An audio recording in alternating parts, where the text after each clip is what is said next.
Assalamualaikum warahmatullahi wabarakatuh. Semangat pagi anak-anak. Semoga kita semua dalam keadaan sehat walafiat dan bisa menjalankan ibadah puasa Ramadan dengan baik. Kita kembali lagi di pelajaran IPA. Untuk mengawali pelajaran kita hari ini, mari kita berdoa terlebih dahulu sesuai dengan keyakinan kita masing-masing. Persiapan berdoa dimulai. Berdoa selesai. Anak-anak, untuk pelajaran IPA kali ini kita akan belajar mengenai lanjutan dari pelajaran yang kemarin. Sebelum itu, mari kita ingat-ingat terlebih dahulu tentang pelajaran di hari sebelumnya. Kemarin kita sudah belajar tentang apa itu ekosistem. Kemudian kita juga sudah belajar tentang apa saja komponen-komponen dari ekosistem. Mari kita buka kembali pengetahuan kita mengenai ekosistem dan komponennya. Seperti yang sudah kita tahu, ekosistem adalah hubungan timbal balik antara makhluk hidup dengan lingkungannya. Kemudian untuk komponen-komponen ekosistem itu terbagi menjadi dua, yaitu abiotik dan biotik. Untuk pertemuan kali ini kita akan belajar lanjutannya, yaitu interaksi antara komponen ekosistem. Untuk itu, tujuan pembelajaran kita hari ini yaitu nanti kita akan bisa menjelaskan interaksi antara komponen biotik dan abiotik dalam menjaga keseimbangan ekosistem. Oke, pertama kita amati dulu gambar yang ada di layar. Gambar apakah ini? Gambar itu adalah gambar tawon atau lebah yang hinggap di bunga. Nah, kira-kira antara tawon dengan bunga, apakah terjadi interaksi? Kita tahu bahwa tawon dan bunga itu keduanya sama-sama komponen biotik dalam suatu ekosistem. Nah, keduanya ini membangun sebuah interaksi. Interaksi apa? Interaksi ini akan kita pelajari di materi kali ini. Untuk itu, tetap tonton video ini sampai selesai. Pertama, interaksi antar komponen ekosistem terbagi menjadi tiga. Yang pertama adalah abiotik dengan abiotik, dan yang kedua adalah abiotik dengan biotik, dan yang ketiga adalah biotik dengan biotik. Mari kita belajar satu persatu. Untuk yang pertama adalah interaksi antara komponen abiotik dengan abiotik. Abio itu bukan makhluk hidup, berarti benda mati, berinteraksi dengan sesama benda mati. Contohnya apa saja? Yang pertama adalah air.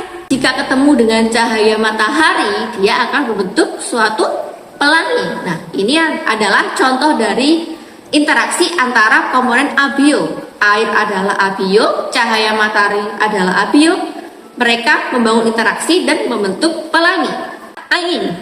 Ketika angin yang besar atau angin puting beliung ketemu dengan api, dia akan membentuk suatu interaksi menjadi tornado api. Jadi di dalam angin puting beliung atau angin tornadonya itu akan ada apinya juga. Itu adalah contoh dari interaksi abiotik dan abiotik. Contoh yang kedua, interaksi antara abiotik dengan biotik. Berarti interaksi antara yang tak hidup atau yang benda mati ketemu dengan yang hidup. Contoh di sini adalah tumbuhan. Tumbuhannya kenapa? Tumbuhannya membentuk suatu interaksi yang bernama fotosintesis.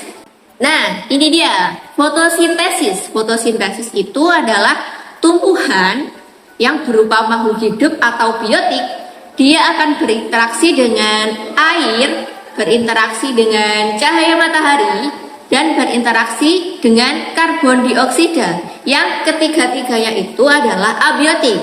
Mereka berinteraksi dan akan membentuk suatu fotosintesis yang hasilnya berupa udara oksigen dan gula atau glukosa, yang nantinya itu adalah sebagai makanan untuk tumbuhan itu dan juga berguna untuk kita, oksigen yang kita hirup. Sekarang adalah contoh interaksi antara komponen biotik dan biotik. Berarti keduanya adalah sama-sama makhluk hidup. Interaksi ini terbagi menjadi dua. Yang pertama adalah intraspesies, yang kedua adalah interspesies. Kalau yang intraspesies itu adalah hubungan antara makhluk hidup yang satu jenis. Kalau yang interspesies itu adalah hubungan dari dua makhluk hidup yang berbeda jenisnya. Macamnya apa saja sudah ada di layar. Kalau yang intraspesies ada 3 contoh interaksi. Yang pertama kompetisi, yang kedua kanibalisme, dan yang ketiga adalah kerjasama. Untuk yang interspesies ada 4 interaksi. Yang pertama adalah kompetisi, yang kedua adalah predasi, yang ketiga simbiosis, dan yang keempat adalah netralisme. Oke, kita masuk ke yang pertama dulu, yang intraspesies. Berarti antara satu jenis spesies. Ada 3. Yang pertama kompetisi. Kalau dilihat dari gambar itu ada 2 hewan, yaitu hewan beruang. Hewan beruang dengan hewan beruang dia berkompetisi atau dia berebut sesuatu. Kira-kira yang direbutkan apa? 1, tempat tinggal. Yang kedua, berebut pasangan atau berebut betina. Dan yang ketiga juga bisa mereka berebut makanan. Contoh interaksi yang kedua yaitu kerjasama. Di situ ada gambar rayap. Kira-kira rayap dengan rayap yang lainnya bekerja sama untuk apa? Mereka bisa bekerja sama untuk membangun sarang, juga bisa bekerja sama untuk mencari makan. Dan yang ketiga adalah kanibalisme. Kanibalisme itu adalah peristiwa yang saling memakan antar sesama jenisnya. Contoh di situ adalah ikan lele. Apakah ikan lele memakan sesama? Ya, ikan lele itu memakan sesamanya. Jadi di suatu kolam, jika di kolam tersebut sudah tidak ada lagi makanan yang untuk dimakan, maka lele itu akan berubah. Dia jadi akan memakan temannya atau memakan lele yang lebih kecil. Interaksi yang kedua di biotik dan biotik adalah interspesies. Interspesies itu interaksi antara dua makhluk hidup yang berbeda jenis. Tadi ada 4. Yang pertama kita lihat di sini adalah kompetisi. Kompetisi di sini ada contoh singa dan macan. Sama kayak yang di intraspesies. Jadi singa dan macan ini dia akan berebut, bisa berebut wilayah dan juga bisa berebut makanan. Tapi mereka tidak akan berebut pasangan karena beda jenis. Kalau yang predasi itu berasal dari kata predasi, berhubungan sama predator. Berarti hubungan antara predator dengan mangsanya. Sebagai contoh ada singa yang makan zebra. Berarti predatornya adalah singa dan mangsanya adalah zebra. Untuk yang ketiga adalah netralisme. Karena namanya netral, berarti di situ tidak terjadi hubungan apa-apa. Contohnya adalah kambing dan ayam. Ketika di suatu kandang ada kambing dan juga ada ayam, mereka berdua tidak akan saling berinteraksi, tidak akan berkompetisi, dan tidak akan saling memakan karena jenis makanannya beda dan juga mereka pasangannya juga beda. Yang selanjutnya adalah simbiosis. Di sini ada 3 contoh simbiosis. Yang pertama ada mutualisme, yang kedua ada parasitisme, dan yang ketiga adalah komensalisme. Yang pertama, mutualisme. Mutualisme itu ada kata-kata mutu. Berarti kalau mutu itu menguntungkan. Contoh, ada tawon dan ada bunga seperti yang gambar di awal tadi. Berarti di situ terjadi simbiosis mutualisme. Tawon diuntungkan, bunga juga diuntungkan. Tawon diuntungkan karena mendapatkan makanan, kalau bunga juga diuntungkan karena dibantu penyerbukannya. Simbiosis yang kedua yaitu parasitisme. Contoh adalah tanaman tali putri dengan tanaman pagar. Tali putri atau biasa kita sebut dengan mimian, dia nempel di tanaman pagar, dia akan menyerap nutrisi dari tanaman pagar, dan jika lama-kelamaan nanti tanaman pagarnya akan mati, sedangkan yang tali putri dia akan berkembang biak dengan sangat cepat. Untuk yang komensalisme, di sini terjadi interaksi antara anggrek dan pohon. Di situ anggrek menempel kepada pohon, anggreknya untung karena dia bisa numpang di pohonnya untuk mendapatkan sinar matahari, tapi si pohon dia tidak akan dirugikan dan juga tidak akan diuntungkan karena di situ anggrek cuma nempel tanpa menyerap nutrisi. Sekarang kita lanjut ke materi tentang rantai makanan. Jadi, hubungan antara biotik dan biotik itu akan membentuk suatu rantai makanan yang seperti rantai. Di situ terjadi apa? Terjadi hubungan makan dan dimakan. Berurutan mulai dari yang pertama kali dimakan sampai yang terakhir makan.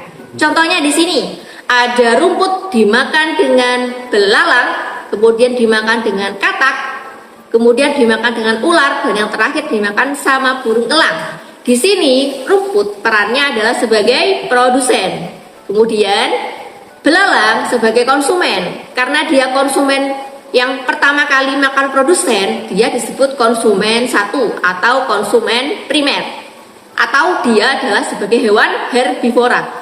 Kemudian katak, dia adalah konsumen tingkat 2 atau konsumen sekunder. Kemudian ular, dia adalah konsumen tingkat 3 atau konsumen tersier. Kemudian untuk burung elang, dia adalah konsumen puncak alias konsumen paling atas yang tidak ada yang memakannya lagi.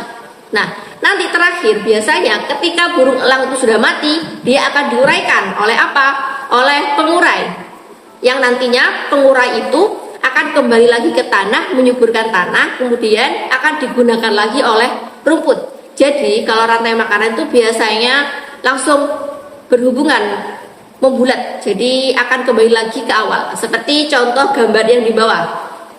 Kalau yang di bawah itu adalah produsennya berupa fitoplankton. Selain ada rantai makanan, juga ada jaring-jaring makanan. Bedanya apa? Kalau rantai makanan yang tadi itu peristiwa makan dan dimakannya dalam satu garis. Kalau yang jaring makanan di sini berbagai garis. Jadi bisa kita lihat kalau jaring-jaring makanan itu adalah beberapa rantai makanan yang digabung menjadi satu, akan membentuk jaring makanan. Oke, pembahasan kita mengenai interaksi komponen ekosistem sudah selesai. Kira-kira yang tadi kita pelajari apakah bisa masuk ke pengetahuan kita? Semoga kita bisa mendapatkan ilmu dan hikmahnya dari materi kali ini.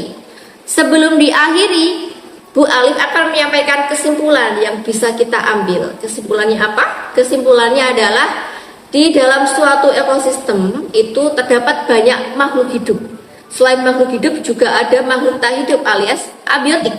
Nah, semuanya itu kita harus jaga supaya tetap seimbang. Kalau semuanya tetap seimbang, maka ekosistem di dunia ini juga akan terjaga dan stabil. Kalau stabil, kita juga akan bisa hidup dengan baik. Oke, anak-anak, sudah selesai. Seperti biasa, untuk kita mengakhiri pelajaran sebagai tanda bukti kehadiran kita secara online ini, maka silakan mengisi link Google Form yang isinya presensi dan juga ada beberapa pertanyaan review untuk mengetes pengetahuan kita tentang video ini. Oke, cukup sekian dari Bu Alif. Tetap semangat dan semangat Ramadan. Bu Alif akhiri. Assalamualaikum warahmatullahi wabarakatuh.